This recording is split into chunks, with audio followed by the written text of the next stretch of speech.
Train দেরিতে চলায় বিক্ষোভ। সকাল থেকেই বিক্ষোভ চলছে শিয়ালদা দক্ষিণের শাখায় রেল অবরোধ মহিলাদের। সময় মতো তারা ট্রেন পাচ্ছেন না। দীর্ঘদিন ধরে নিত্যদিনের সমস্যা, ট্রেন পাওয়া যায় না এবং সময় মতো কখন ট্রেন আসবে সেটাও ঘোষণা করা হয় না। সুভাষগ্রাম স্টেশনে ট্রেন অবরোধ, মহিলাদের চূড়ান্ত হয়রানি। অবরোধকারীরা রয়েছেন যারা কি বলছেন তারা শোনাবো একবার।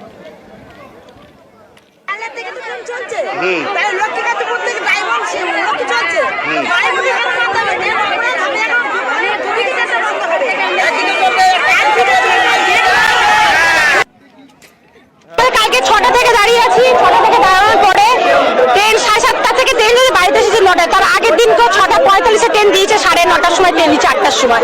এই সমস্যাগুলো আমাদের ফেস হচ্ছে, আমাদের কাজে জায়গায় যাচ্ছি। কত মিথ্যা কথা বলা যায় যে ট্রেন প্রতিদিন বন্ধ। একটা লাইনে গাড়ি চলছে, চলছে না। আর বাইরপুটা রবিবার হলে কেন বাইরপুটা বন্ধ থাকে? 7:30 লোককে দিচ্ছে 8:45, 7:42 গাড়ি দিচ্ছে 8টা। তাহলে মানুষটা আমরা কি সরকারি চাকরি করি? ভাষা করে আমরা বলতে গেলে আমাদের ধরে মারে, বলতে গেলে আমাদের ধরে মারে। আমরা ভয়ে ভয়ে থাকি। আজকের এটা অনেক দিন খুব রেখে রেখে আজকের হয়েছে। অফিস বলছে আপনাদের ডিমান্ড মানা হয়েছে, আপনারা ট্রেনটা এবারকে জিতে দিন, আপনাদের ডিমান্ড মানা হবে। আমরা বলছি আমাদের রেলের লোক আসুক, এসে পুরো আমাদের লিখিত দিন যেটা চলবে।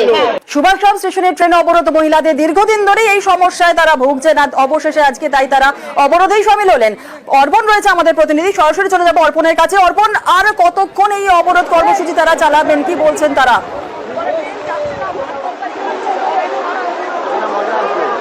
দেখো, আজ দিনভর তারা অবরোধ চলবে যতক্ষণ না পর্যন্ত রেলের তরফ থেকে তাদের কোনো সদুত্তর তারা পান। তুমি দেখবে প্রবল বৃষ্টি হচ্ছে, তার মধ্যেই অবরোধকারীরা এখনো পর্যন্ত রয়েছেন এবং যারা অবরোধ করেছে তাদের সঙ্গে আমরা কথা বলবো। এই অবরোধের দরকার কি ছিল, আপনারা কথা বলেছিলেন? হ্যাঁ, আমরা বলছি বয়স্ক লোকেরা পড়ে গেছে, আমাদের লোকাল টোকাল সব দিতে হবে। বারাইপুর, ডায়মন্ড, লক্ষ্মী আমরা উঠতে পারি না। আমি 3বার পড়ে গেছি, 3বার পড়ে গেছি। তারপর হচ্ছে আজকের প্রবলেমটা, ট্রেন দেওয়া হলো না কেন, বারাইপুর দেওয়া হলো না কেন, দেওয়া হলো না কেন, দেওয়া হলো অর্পণ, সমস্যা তো আমরা শুনলাম, কেন অবরোধ? বৃষ্টি পড়ছে, ছাতা মাথায় সকলে দাঁড়িয়ে রয়েছেন, একটা সমস্যার মধ্যে রয়েছেন, কিন্তু এই অবরোধ কি তারা কন্টিনিউ করবেন, কি বলছেন সেটা একটু জানতে চাও। এই যে অবরোধ কি আপনারা চালিয়ে যাবেন এখন? চালিয়ে যাবো, আমরা চালাবো, সারাদিন যাবো স্যার। এই লাইনে একদম লোক কত মরে স্যার, বলুন কত লোক মরে স্যার। না ট্রেন লাইনে হরেন মারে না, এই লাইনে আচানক ট্রেন ঢুকে যায়, ট্রেন লাইনে হরেন মারে না। আজকে সারাদিন আপনারা অবরোধে সামিল?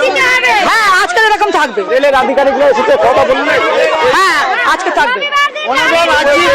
ডাউন ট্রেন 2 নম্বরে কোনদিন হরেন মারে না। 10টা ট্রেন গেলে একটা ট্রেন হরেন মারে।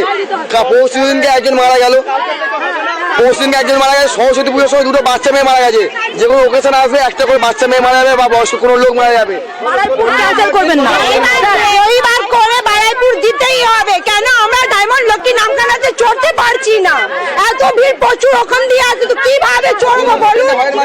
এই যে এখনই সেকেন্ড পরীক্ষা যে হচ্ছে বাচ্চাদের, ওরা উঠতে পারছে না। এমনি হবে চলবে? এত কতজন মারা যাচ্ছে এইভাবে। দেখো, তোমাকে ছবিটা দেখাবো। এই যে প্রবল বৃষ্টি হচ্ছে, তার মধ্যেই রেলের সামনে তারা ছাতা খাটিয়ে দাঁড়িয়ে রয়েছেন এবং তুমি দেখতেই পাচ্ছ যে রেল যেমন হাজার লোকাল দাঁড়িয়ে রয়েছে তারা রয়েছেন এবং তাদের যেটা স্পষ্ট বক্তব্য, তাদের এই সমস্যা থেকে সমাধান চাই। এই দীর্ঘদিনের এই সমস্যা থেকে যতদিন না পর্যন্ত সমাধান, তারা একাধিকবার রেলকে জানিয়েছেন, একাধিকবার অবরোধ হয়েছে, কিন্তু কোনো রকম সমস্যার সমাধান না হলে তারা বিক্ষোভ চালিয়ে যাবেন, এমনটাই বলছেন। একটু জানতে চাইবো অর্পণ, রেলের তরফ থেকে কিছু কি জানানো হচ্ছে? ডাউন ট্রেনে দফায় দফায় রেলের যারা আধিকারিকরা এসেছেন তারা কথা বলছেন এবং যারা অবরোধকারী তাদের যে স্পষ্ট বক্তব্য, একাধিকবার এমনভাবে তারা জানিয়েছেন, তারা আশ্বাস পেয়েছেন, কিন্তু সলিউশন কিছু হয়নি। অর্থাৎ সমাধান তারা চাইছেন, দীর্ঘ সমাধান চাইছেন এবং সমাধান তারা লিখিত আকারে চাইছেন। ইতিমধ্যে আরপিএফ, জিআরপি এবং এসএস যিনি রয়েছেন তিনি ঘটনাস্থলে এসছেন, কিন্তু 3 ঘন্টা অতিক্রম হতে চললো এখনো পর্যন্ত।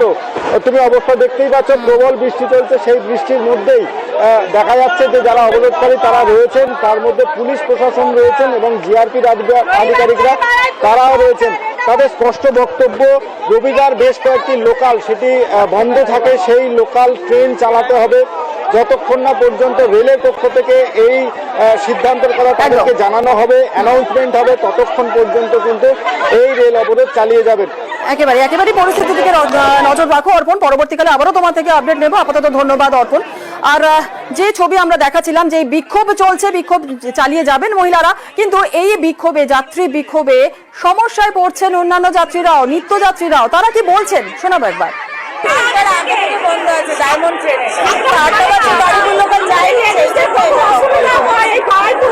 আমাদের ডায়মন্ড ট্রেনটা 7:55 এখানে দাঁড়ানো হয়েছে, মানে তারপরে রাখা হয়েছে সুভাষগ্রামের লোকেরা। তাই এখানে আন্দোলন চলছে সবাই বাইরের লোকালের জন্য, মানে লোকাল ট্রেন এর জন্য, মানে সুবিধার জন্য স্ট্রাগল করতে হবে। আমাদের ডায়মন্ড ট্রেনটা আর ওই সামনে রামখানা তারপরে দেখছে। জনবহুল রাস্তায় বিপজ্জনক গর্ত, 2 মাস ধরে রাস্তা খুঁড়ে রাখার অভিযোগ উঠছে। বাঁকুড়ার সোনামুখীতে বেহাল রাস্তায় ঝুঁকির যাত্রা।